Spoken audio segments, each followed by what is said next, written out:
le monstre du cinéma français Alain Delon met en vente aux enchères 84 œuvres d'art de sa collection. À cette occasion, Anouchka Delon, sa fille, s'est souvenue dans le JDD qu'à l'occasion de ses 12 ans, son père lui avait offert un cadeau d'une grande valeur. Né le 8 novembre 1935 à Sceaux, Alain Delon est un acteur, réalisateur et producteur de cinéma franco-suisse dont la carrière a débuté en 1957 avec le film Sois belle et tais-toi, réalisé par Marc Allégret, avec Robert Basile. Depuis, l'eau a coulé sous les ponts pour le guépard sacré du cinéma français. Dans les coulisses de sa vie personnelle, l'homme s'est efforcé de transmettre une de ses passions à sa fille Anouchka, qu'il a eue avec son ex-femme Rosalie Van Bremen. Lors de son 12e anniversaire, l'adolescente se serait vue offrir par son papa un superbe cadeau, comme elle s'en est souvenue dans les colonnes du JDD paru ce 18 juin.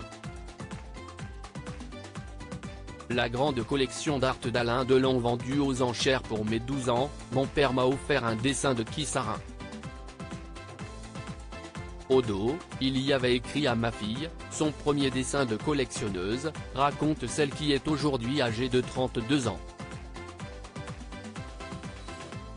Alors que son père vend aux enchères un grand nombre de ses œuvres, 84 au total, dans une collection présentée à Bruxelles, Genève, Hong Kong et New York avant d'être dispersée à Paris par la maison Bonham Cornette de Saint-Cyr le 22 juin, la jeune femme s'est donnée pour mission d'être le relais de ses œuvres en les accompagnant en tournée.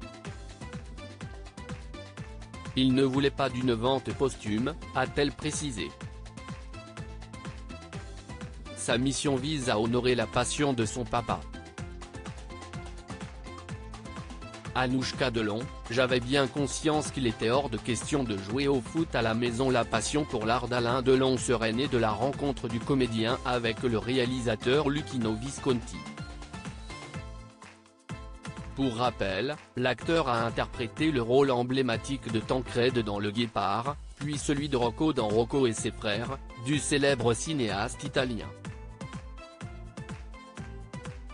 Siesti en 1964 quand Alain Delon s'est offert son premier dessin, à Londres. Comme l'a indiqué le JDD, il est rapidement devenu le plus grand collectionneur de dessins anciens au monde. Capable de flamber ses cachets pour acquérir une pièce rare, l'art était une affaire sérieuse pour Alain Delon, qui avait fait de sa maison un vrai musée.